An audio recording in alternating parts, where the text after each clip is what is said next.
Santos de cada día. Santos de cada día. 30 de abril del año 2024, día martes. Hoy celebramos a San Pío V, Papa de la Iglesia.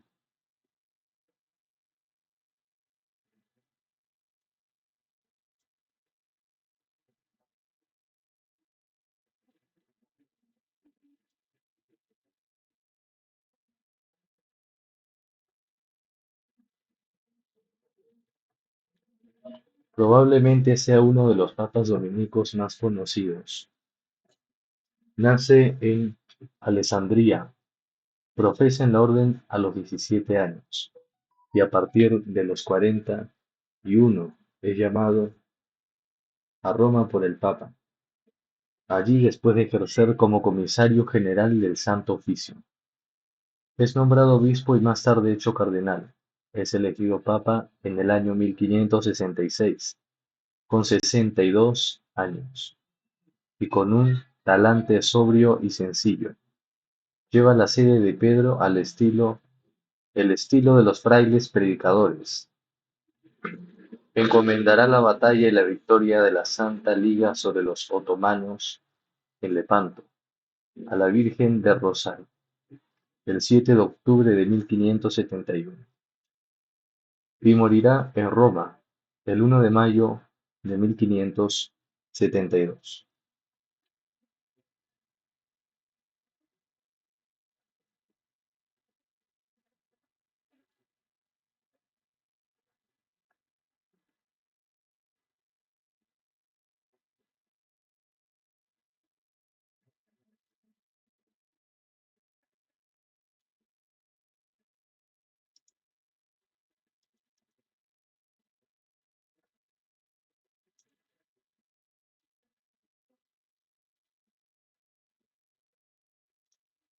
Nacido en Bosco, cerca de Alejandría, Lombardía, el 17 de enero de 1504, elegido el 7 de enero de 1566.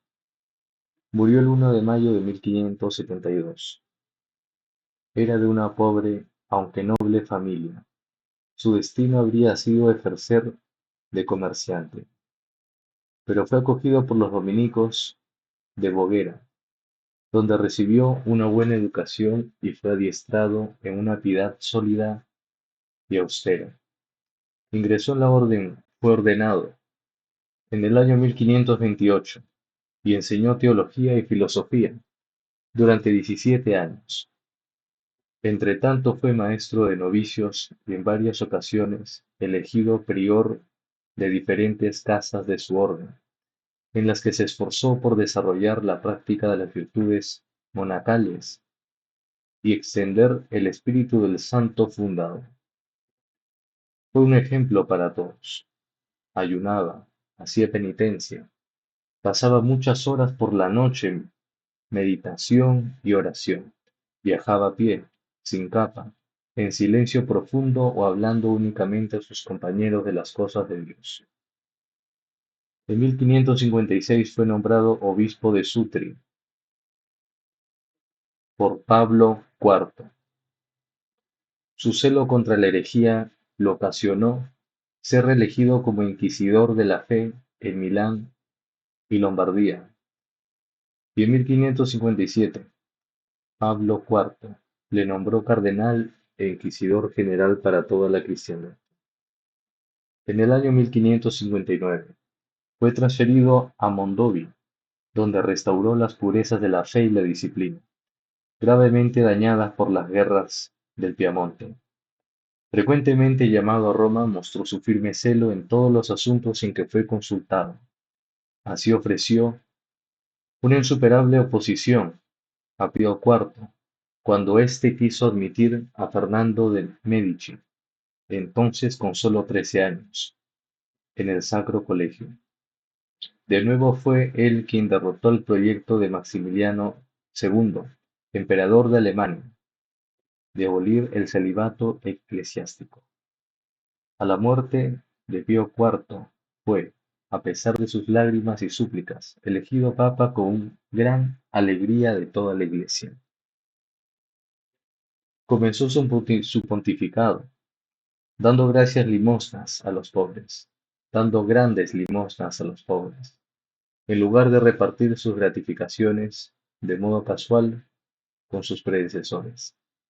Como pontífice practicó las virtudes que había mostrado como monje y obispo.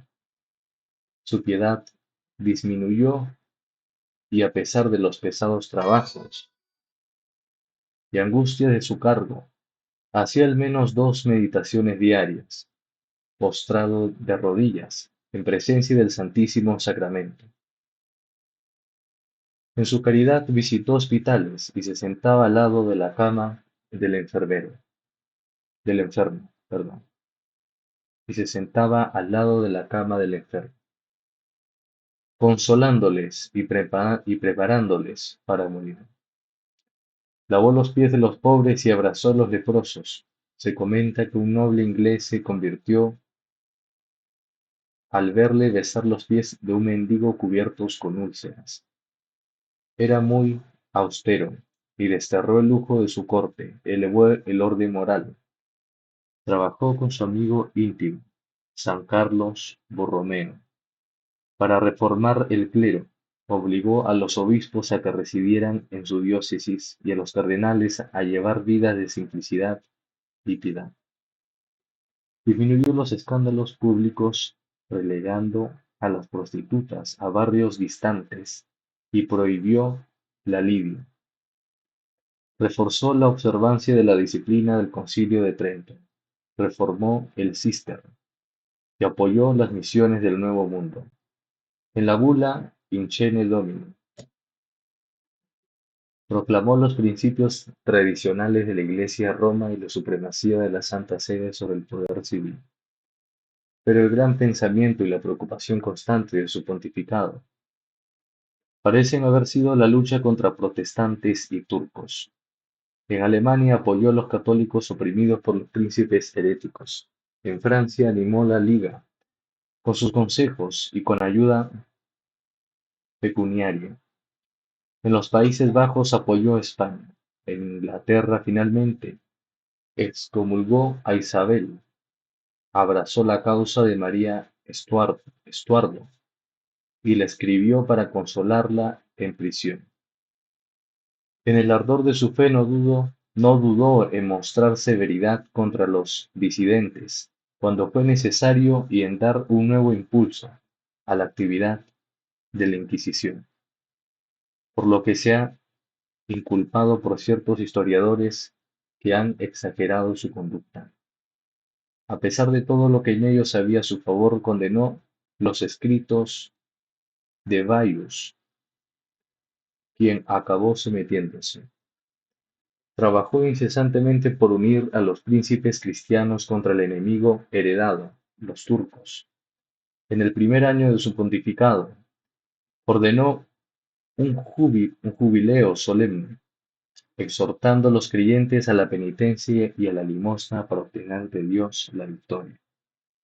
Apoyó a los caballeros de Malta, enviando dinero para las fortificaciones de las ciudades libres de Italia, suministrando contribuciones mensuales a los cristianos de Hungría, y se esforzó sobre todo para unir a Maximiliano, Felipe II y Carlos, para defender la cristiandad.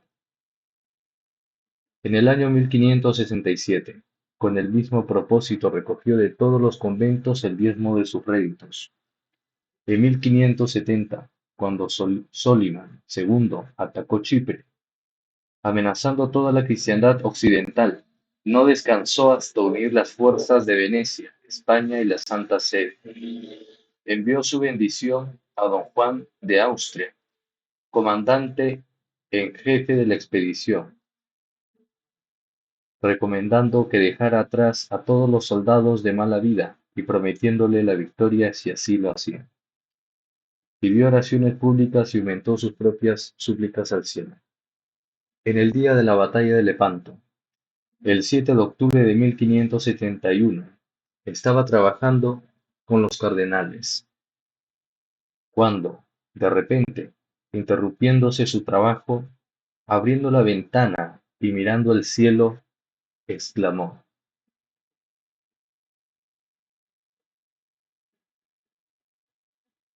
"Un alto en el trabajo.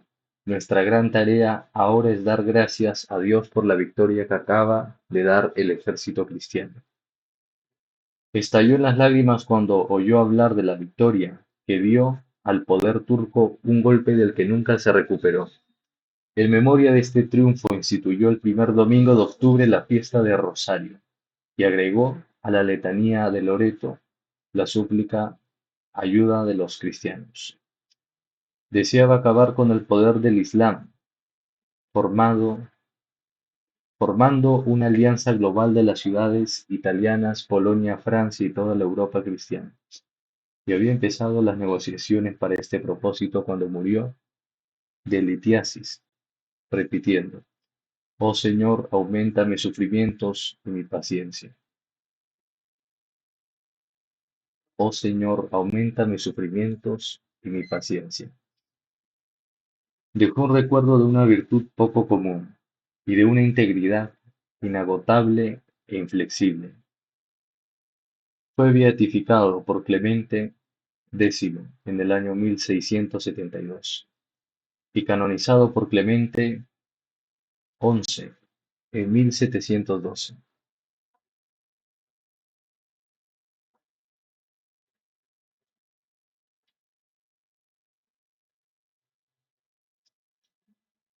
Papa reformador. La de Lepanto es una de las páginas más conocidas ligadas a la figura de Pío V. En el siglo, Antonio Michele Ghislieri, determinado e inflexible, su imagen está relacionada de modo especial a la Contrarreforma por haber combatido la herejía, y a la Liga Santa, la coalición militar que constituyó con los estados para contrastar el avance de los turcos en Europa. Sin embargo, importantes y numerosas fueron sus decisiones en materia teológica y litúrgica. Publicó los nuevos textos del Misal 1570, del Breviario 1568 y del Catecismo Romano. La atención a los pobres. Durante su pontificado, Pío V trabajó en favor de la asistencia a los pobres y necesitados, creando estructuras de asistencia y de ayuda como el Monte de Piedad y los hospitales de San Pedro y del Espíritu Santo. Durante la carestía de 1566, suprimió todo tipo de gasto superfluo, distribuyó víveres y organizó servicios sanitarios. Contra la herejía y el nepotismo. Inflexible entre sus disposiciones, también figura la bula Incoena Domini, que recogía medidas sobre la custodia de la fe y la lucha contra las herejías. Redujo el costo de la corte papal, impuso la obligación de residencia de los obispos y afirmó la importancia del ceremonial. Se opuso a toda forma de nepotismo y trató, con todas sus fuerzas, de mejorar los usos y costumbres de la población. Pío V y las monarquías de Europa. Pío V dio prueba de grandes capacidades también como respecto a las monarquías europeas. Logró que se reconocieran las decisiones del Concilio de Trento en Italia, Alemania, Polonia y Portugal. Entre los monarcas católicos, solo el rey de Francia se opuso. Excomulgó a Isabel I de Inglaterra con la intención de apoyar a las fuerzas católicas y determinadas a favorecer el ascenso al trono de María Estuardo. Muerte y canonización.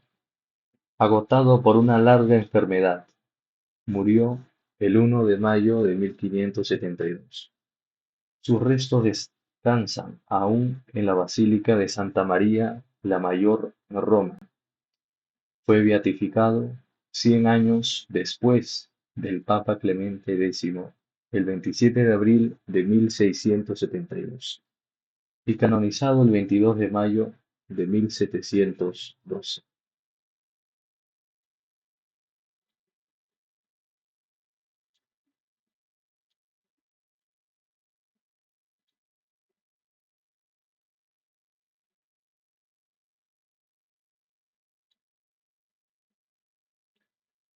Oración a San Pío V. Oh Dios, que te dignaste elegir por pontífice máximo al bienaventurado Pío V para destruir a los enemigos de la Iglesia, de tu Iglesia y para reparar el culto divino.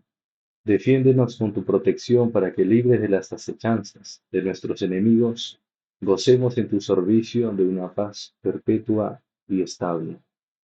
Por Jesucristo nuestro Señor. Amén. San Pío V, ruega por nosotros.